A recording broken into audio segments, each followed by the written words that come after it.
मित्रों, आज का जो वीडियो बनाया है इसमें हमने कोशिश की है कि आपको गीता का ज्ञान बहुत ही कम समय में बहुत ही अच्छे से तरीके से दिया जा सके।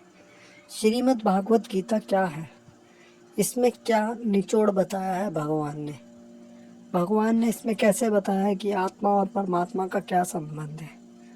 वो सभी बातें हमने आपको बहुत ही थोड़े से समय में आपको निचोड़ बताने की कोशिश की है, क्योंकि जो गीता को समझ गया वो इस संसार में सारी मोह माया से छूट गया। तो चलिए शुरू करते हैं आज का वीडियो। भगवत गीता का उपदेश महाभारत युद्ध के समय कुरुक्षेत्र की भूमि पर भगवान कृष्ण ने अर्जुन को दिया था। श्रीमद् भगवत गीता एक ऐसी धार्मिक पुस्तक है जो मनुष्य का सर्वश्रेष्ठ मित्र है। व्यवहारिक दृष्टि से केवल भगवत गीता ही ऐसा ज्ञान है जिसे जानने के पश्चात आपको जीवन जीने के लिए किसी अन्य ज्ञान की आवश्यकता ही नहीं पड़ती। यदि आप यह अनुभव कर लें कि आप वास्तव में एक आत्मा हैं, शरीर तो केवल एक आवरण मात्र है, तो आप स्वयं को भगवत गीता की एक एक बात पर विश्वास करने से नहीं रोक सकते। हम सभी आत्माएं हैं जो परमात्मा के अंश हैं, और यह संसार एक कारागृह है जिसमें हम अपने अपराधों के दंड भोगने के लिए जन्म लेते हैं। यह जीवन मनुष्य के लिए एक अवसर है अपने अपराधों का प्रायश्चित करने का। इस परीक्षा को उत्तीर्ण करने के लिए एकमात्र पुस्तक है भगवत गीता। इस पुस्तक में भगवान ने जीवन की जो राह दिखाई है, यदि उसका अनुसरण किया जाए तो मनुष्य जीवन और मृत्यु के चक्र से मुक्ति प्राप्त कर सकता है। परंतु कलयुग के प्रत्येक चरण पर मनुष्य जीवन निम्नतम स्तर पर जा रहा है।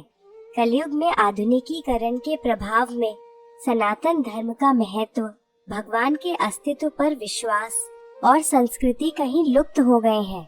यह ज्ञान मनुष्य से कोसों दूर हो गया है। कलयुग, जहाँ पापों का बोलबाला है, इंसान लोभ के लिए किसी भी सीमा तक जा सकता है। भाई अपने भाई की हत्या करने में संकोच नहीं करता। माता पिता के लिए सम्मान कहीं खोसा गया है। धन अर्जित करने की होड़ में मनुष्य अपने वास्तविक अस्तित्व को भूल गया है। ऐसे घोर पाप के युग में भगवत गीता के अतिरिक्त कोई उपाय नहीं है।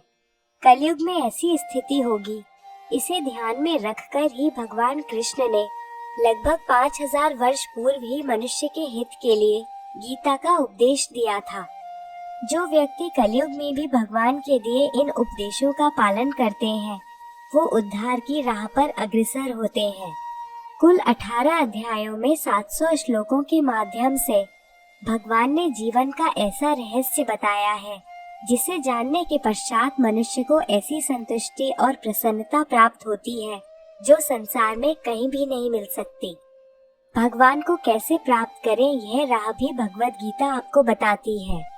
जो ज्ञान हम सबसे दूर है, उसे पुनः आपके सामने लाने के लिए इस वीडियो में हम आपको भगवत गीता का सार बताने जा रहे हैं। भगवत गीता के सभी महत्वपूर्ण तथ्य इस वीडियो में आपको बताए जाएंगे। यदि आप इस पुस्तक को ठीक से समझना चाहते हैं तो वीडियो को पूरा देखिए। आत्मा और परमात्मा का संबंध क्या है? जीवन में मनुष्य का क्या उद्देश्य है? इस संसार में मनुष्य ने क्यों जन्म लिया है? ऐसा क्या है भगवत गीता में जो मनुष्य का भगवान से योग करा देता है और जीवन एवं मृत्यु के चक्र से मुक्ति दिला देता है? आइए जानते हैं इस वीडियो के माध्यम से। भगवत गीता के अंतिम श्लोक में संजय ने कहा है कि जहाँ योगेश्वर श्री कृष्ण है और जहाँ गांडीव धनुर्धारी अर्जुन है, वहीं पर श्री, विजय, विभूति और धर्म है। महाभारत में जब भगवान कृष्ण ने अर्जुन को उसका धर्म समझाते हुए अपने ही भाइयों का वध करने के लिए कहा, तब अर्जुन किंकर्तव्य विमूढ़ हो गया और उसने युद्ध करने से मना कर दिया। उसने कहा, मैं अपने ही भाइयों को कैसे मार सकता हूँ? तब भगवान ने जीवन की वास्तविकता बताते हुए और धर्म का अर्थ बताते हुए अर्जुन को अपना वास्तविक रूप दिखाया। सत्य जानकर अर्जुन के ज्ञान चक्षु खुल गए और उसने भगवान कृष्ण से कहा कि हे परम योगी, मैं किस प्रकार आपका चिंतन करूं और आपको कैसे जानूं? मैं आपका स्मरण किन किन रूपों में करूं? तब भगवान कृष्ण ने अपने सबसे मुख्य वैभव युक्त रूपों का वर्णन किया। भगवान कहते हैं कि मैं समस्त जीवों के हृदय में विराजमान परमात्मा हूँ। मैं समस्त जीवों का आदि मध्य तथा अंत हूँ। मैं आदित्यों में विष्णु, प्रकाशों में सूर्य, नक्षत्रों में चंद्र, वेदों में सामवेद, देवों में स्वर्ग का राजा इंद्र, इंद्रियों में मन तथा समस्त जीवों में जीवनी शक्ति चेतना हूँ। मैं रुद्रों में शिव, यक्षों तथा राक्षसों में संपत्ति का देवता कुबेर, वसुओं में अग्नि, पर्वतों में मेरु, पुरोहितों में बृहस्पति, सेना नायकों में कार्तिकेय और जलाशयों में समुद्र हूँ। महर्षियों में भृगु, वाणी में ओमकार, यज्ञों में कीर्तन अथवा जप, समस्त अचलों में हिमालय, देवर्षियों में नारद, गंधर्वों में चित्ररथ और सिद्ध पुरुषों में कपिल मुनि हूँ। मैं घोड़ों में उच्चैश्रवा, गजराजों में ऐरावत, मनुष्यों में राजा, हथियारों में वज्र, गायों में सुरभि, संतति उत्पत्ति के कारणों में प्रेम का देवता कामदेव और सर्पों में वासुकी हूँ। मैं नागों में अनंत नाग, जलचरों में वरुण देव, पितरों में अर्यमा, नियमों के निर्वाहकों में मृत्युराज यम, दैत्यों में भक्तराज प्रहलाद, दमन करने वालों में काल, पशुओं में सिंह तथा पक्षियों में गरुड़ हूँ। समस्त पवित्र करने वालों में वायु, शस्त्रधारियों में राम, मछलियों में मगर, नदियों में गंगा, समस्त विद्याओं में अध्यात्म विद्या और तर्क शास्त्रियों में निर्णायक सत्य हूँ। अक्षरों में अकार हूँ, समासों में द्वंद्व हूँ, मैं शाश्वत काल हूँ। सृष्टाओं में ब्रह्मा हूँ, मैं सर्वभक्षी मृत्यु हूँ। मैं ही सबको उत्पन्न करने वाला हूँ। मैं समस्त महीनों में मार्गशीर्ष अर्थात अगहन, ऋतुओं में पुष्प खिलाने वाली वसंत ऋतु, छलियों में जुआ, तेजस्वियों में तेज, रहस्यों में मौन हूँ और बुद्धिमानों में ज्ञान हूँ। जो भी इस संसार में व्याप्त है वो मेरा एक अंश मात्र है। मैं समस्त सृष्टि का जनक बीज हूँ। कोई भी चर या अचर प्राणी मेरे बिना नहीं रह सकता। सारा ऐश्वर्य, सौंदर्य तथा तेजस्वी सृष्टियाँ मेरे तेज के स्फुलिंग मात्र से ही उद्भूत हैं। मैं अपने केवल अंश मात्र से ही संपूर्ण ब्रह्मांड में व्याप्त होकर इसे धारण करता हूँ। प्रत्येक स्थान पर मैं ही मैं हूँ। मेरी इच्छा के बिना एक पत्ता भी नहीं हिलता। सबकी उत्पत्ति मुझसे ही होती है और अंत में सब मुझ में ही विलीन होते हैं। ऐसा सुनकर अर्जुन ने विनती करते हुए कहा कि मैं देखना चाहता हूँ कि आप इस दृश्य जगत में किस प्रकार प्रविष्ट हैं। मैं आपके विश्व रूप के दर्शन करना चाहता हूँ। तब भगवान कृष्ण ने अर्जुन को विश्व रूप देखने हेतु दिव्य नेत्र प्रदान किए। अर्जुन ने इस रूप में असंख्य मुख, असंख्य नेत्र तथा असंख्य आश्चर्य में दृश्य देखे। यह रूप अनेक दैवीय आभूषणों से अलंकृत था और अनेक दैवीय हथियार धारण किए हुए था। भगवान का यह स्वरूप आश्चर्यचकित करने वाला, तेज में असीम और सर्वत्र व्याप्त था। इस प्रकार अर्जुन भगवान के इस विश्व रूप में एक स्थान पर ही हजारों भागों में विभक्त ब्रह्मांड के अनंत अंशों के दर्शन कर सका। अर्जुन ने हाथ जोड़कर भगवान से प्रार्थना की और कहा, मैं आपके शरीर में सारे देवताओं तथा अन्य विविध जीवों को एक साथ देख रहा हूँ। मैं कमल पर विराजित ब्रह्मा, शिव जी, समस्त ऋषियों एवं दिव्य सर्पों को देख रहा हूँ। मैं आपके शरीर में अनगिनत हाथ, पेट, नेत्र और मुख देख रहा हूँ, जिनका कोई अंत नहीं है। आप में ना अंत दिखता है, ना मध्य और ना ही आदि। आप ही परम हैं। आप इस ब्रह्मांड के परम आधार हैं। आप अपव्यय तथा पुराण पुरुष हैं। आप ही सनातन धर्म के पालक हैं। आपका यश अनंत है। हे योगेश्वर, आपकी असंख्य भुजाएं हैं। सूर्य तथा चंद्रमा आपकी आंखें हैं। मैं आपके मुख में प्रज्वलित अग्नि निकलते और आपके तेज से संपूर्ण ब्रह्मांड को जलते हुए देख रहा हूँ। भगवत गीता में भगवान कहते हैं कि यदि मेरी शरण में आना चाहते हो तो इस जीवन को मेरी भक्ति के लिए उपयोग करो। मेरी भक्ति तुम शरीर नहीं अपितु आत्मा के माध्यम से ही कर सकते हो। जिस प्रकार शरीर को दुरुस्त रखने के लिए खाने की आवश्यकता है, उसी प्रकार आत्मा को दुरुस्त रखने के लिए मेरी भक्ति की आवश्यकता है। जब तक तुम इस भ्रम में रहोगे कि तुम एक शरीर हो तब तक तुम मुझ तक नहीं पहुंच सकते। जब तुम्हें यह ज्ञान हो जाएगा कि तुम शरीर नहीं अपितु एक आत्मा हो, तब तुम मेरे द्वारा दिया गया यह ज्ञान अर्जित करने के और मेरी भक्ति करने के योग्य होगे, और तब तुम्हें मेरी शरण में आने से कोई नहीं रोक सकता।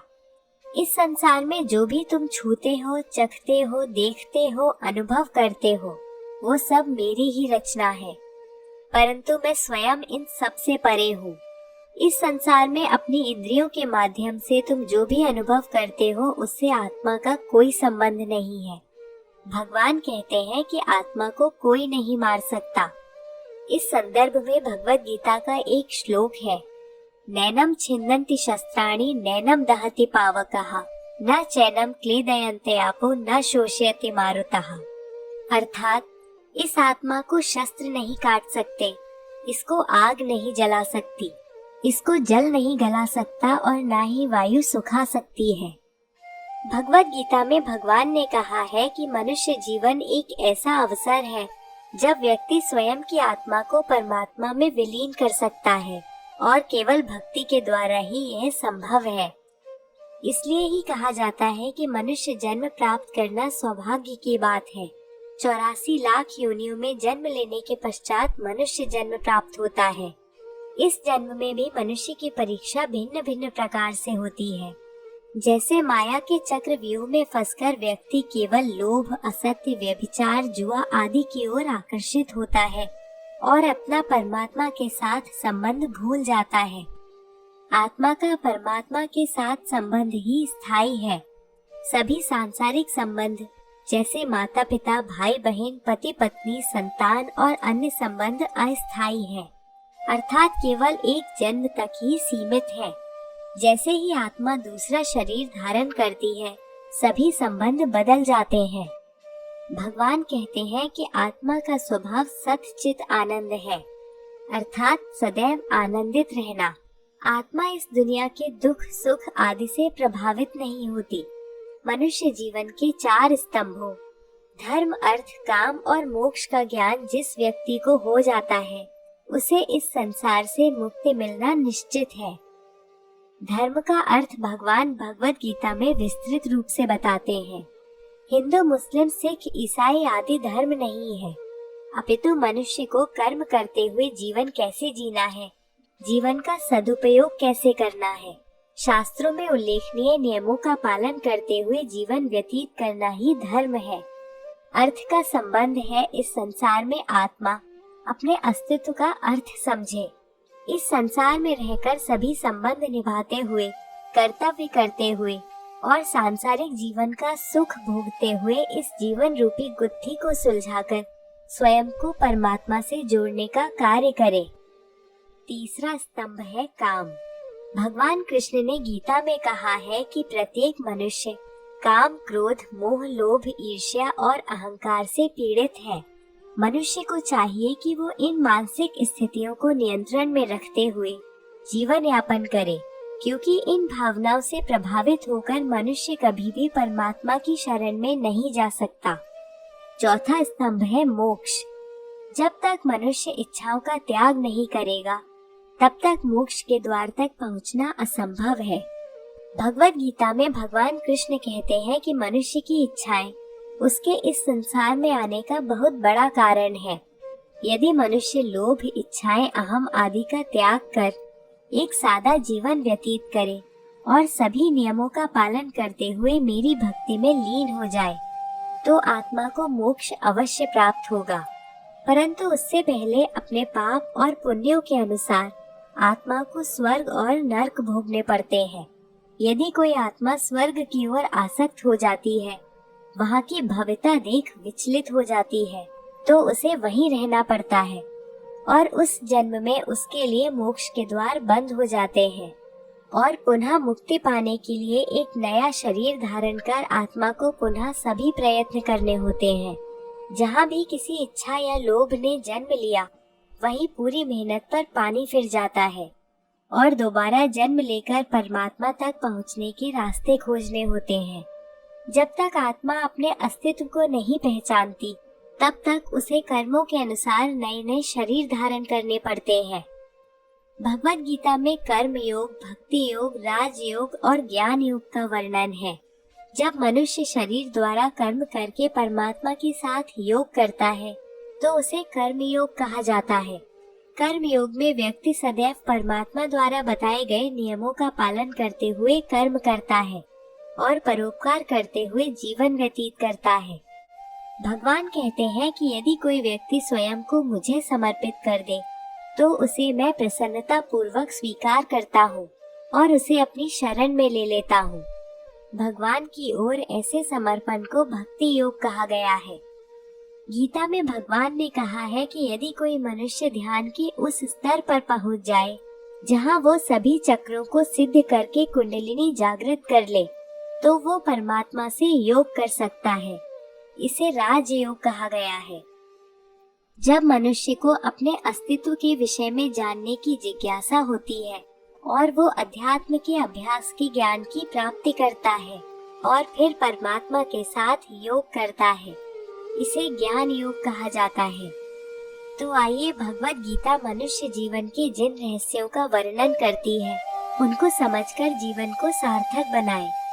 यदि आपको भगवत गीता सार का यह विवेचन पसंद आया तो सबके साथ शेयर करें, जिससे इस संसार में उपस्थित सभी आत्माएं अपने वास्तविक रूप को समझकर परमात्मा में विलीन होने के प्रयासों में जुट जाएं और इस जीवन मृत्यु के चक्र से बाहर निकलकर सदैव ही भगवान की शरण में रहें। और यहीं पर समाप्त करेंगे हम आज की कड़ी।